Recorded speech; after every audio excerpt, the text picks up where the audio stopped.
Good morning, students. I hope all of you are fine, right?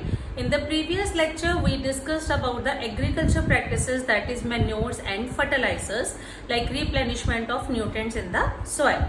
Today we will discuss about the next agriculture practices, that is irrigation. What do you mean by the irrigation? Irrigation means the process through which we can supply the water to the plants. That is very important, right? We will discuss about the different ways. As we know that the irrigation means the supply of water to the crops, right? Why water is very important?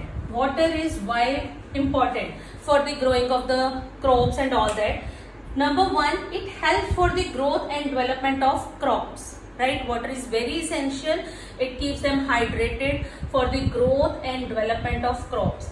Number two, it is absorbed by the roots.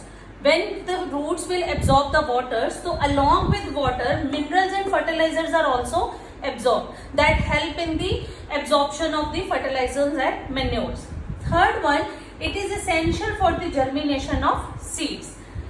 Fourth is, it is essential for carrying out the process of photosynthesis. Carrying out the process of photosynthesis to make food.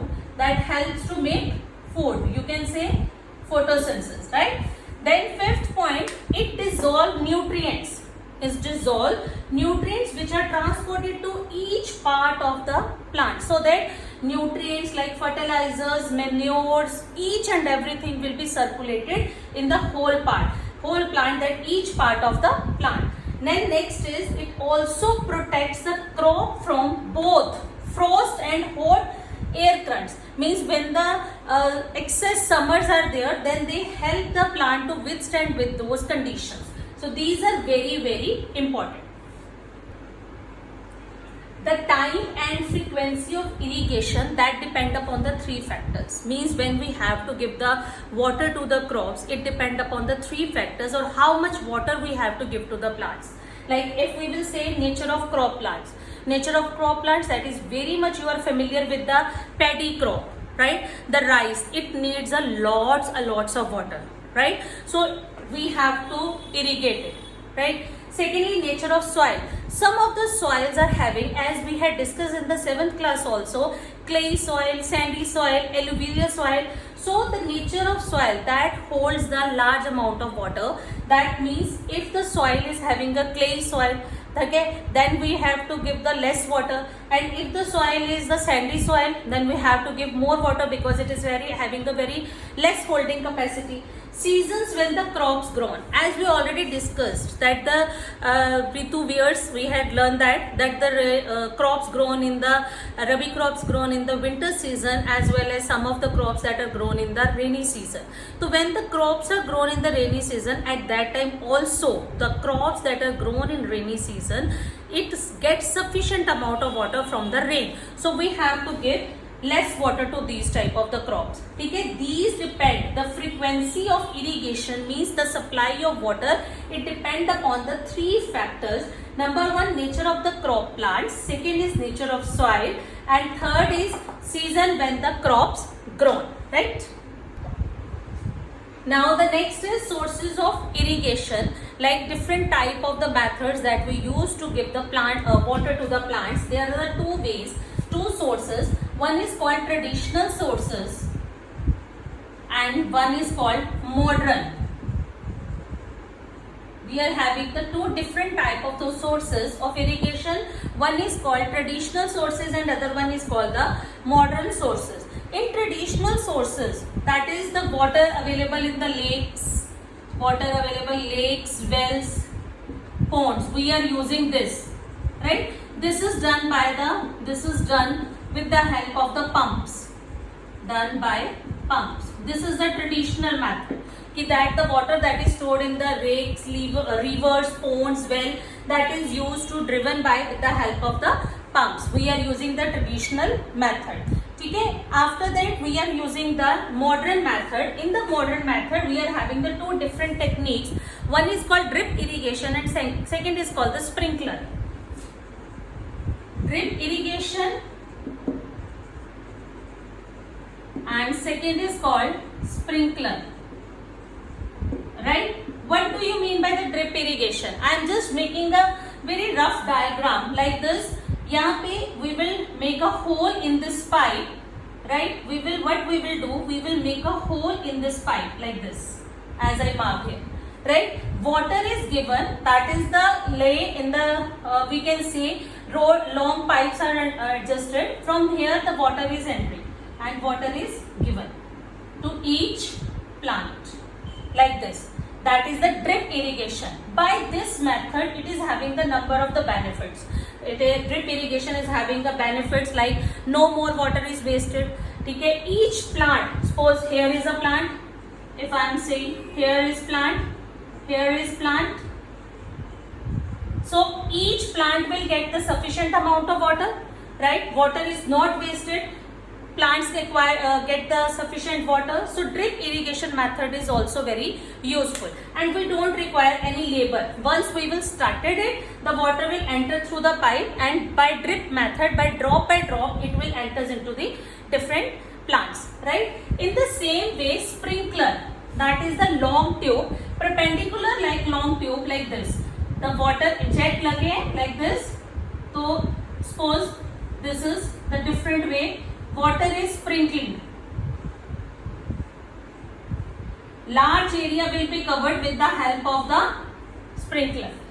By this method, with the help of the sprinkler, water is sprayed on the plants using sprinkler.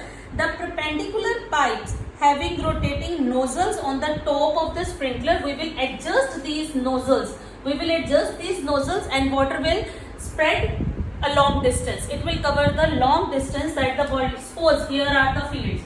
So water will be given to all the plants simultaneously. These are the different methods of sources of irrigation, traditional as well as modern. It's a very simple, and all the matter is given in your book. So you can read it thoroughly. The drip irrigation, that method is very, very helpful because it saves that water, and water is given to all the plants properly, right? Now we will discuss the fifth agriculture practices, that is the crop protection, that is protection from weeds. Protection from weeds. What do you mean by weeds? What do you mean by weeds? Weeds are the unwanted plants. Unwanted plants that grow with the main plants, main crops. Unwanted plants are grow with the main plants that are called the weeds. So the removal of weeds is called weeding. The removal of weeds is called weeding. How we will remove these plants? How we will remove the unwanted plants, and what is the main purpose to remove these plants? Why we have to remove the weeds? Why we have to remove unwanted plants? You can write down here one question. Why it is necessary? Why it is necessary to remove weeds? All you are familiar with this, if we have to remove weeds, because definitely they will take all the nutrients from the soil with the main crop. They will not proper air and the sunlight will not be given, space will not be given, competition will be there. So write down why it is necessary to remove weeds. Number one, as they consume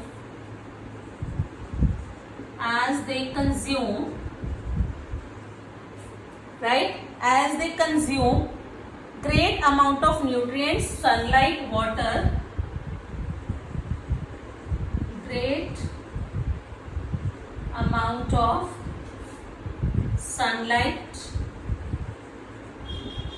water, etc. Right? They will compete with the main crop. Second, we can write it. Crop जो होते हैं ना, the crop pests spread the various crop diseases also. ये जो weeds हैं, these are called crop pests. They spread various crop diseases also. Various crop diseases. So we have to remove it. And the third point we will write, they produce toxic substances that may be poisonous. I am just removing it. They produce toxic substances. Third point I am writing it here. They produce some toxic substances that are harmful for the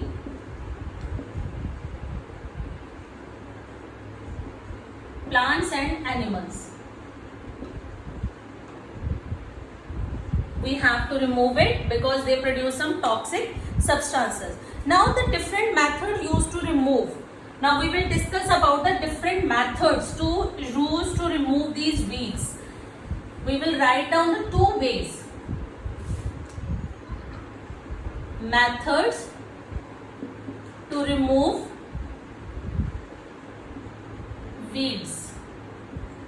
Number one, that is the method that we are familiar with, that is mechanical method, and second is the chemical method. We will use two methods. Number one, mechanical. It's again the name is not given in your book. Mechanical and chemical. Description is given. Chemical method and mechanical method. Mechanical method means by using your hand. When you will pull it out, all the weeds with the help of your hand, with hand or plowing, seed drills, with hands or plowing, seed drill, hoe, different techniques we will use. Different techniques we will use to remove the weeds. To remove the weeds, plowing, seed drill. ठीक है, seed drill हो गया, like hoe, खुरपी. Khurpi is also called the trowel. Most probably in your houses might be the khurpi is there. That is you remove the weeds from the soil. Right? In the chemical method, we will use some chemicals. In the chemical methods, we will use some chemicals. That means we will spray some chemical. When we are spraying, again one question is there. When we are spraying, we have to close our mouth because these are very toxic substances. If we inhale, we will get some diseases. So when we have to spray the chemicals like 2,4-D, I will explain the meaning of all these. Then we have to cover our nose so that it will not harm to our health. The chemical method, number one, by chemicals called, when we are using the chemicals, these are called, you can say these are called weedicides. When we are using chemicals, these are called weedicides. Example weedicides mean 2,4-D. 2,4-D, what is the full form? That is not given in your book. 2,4-dichlorophenoxyacetic acid. 2,4-dichlorophenoxyacetic acid. It's only given 2,4-D. Full form of this 2,4-dichlorophenoxyacetic acid. No need to learn. I'm just telling it to you. Second is MCPA. Third is metachlor. Third weedicides we are using metachlor. Fourth we are using the butachlor and delapan. Butachlor and delapan. Try to learn the one or the two words. You can learn it. That is 2,4-D is given. Otherwise, metachlor and butachlor you can learn. And the khurpi, as I told you, by this we remove the different weeds. That is mostly we are having at houses when we will dig and remove the unwanted plants. This is the mechanical way. And the chemical way by using the some of the chemicals. And when we will use the chemicals, we have to cover our nose. This is very important factor because when we will spray these weedicides, we can inhale it. And when we will inhale, it will gives us the number of diseases. I hope all the points clear. Thank you very much.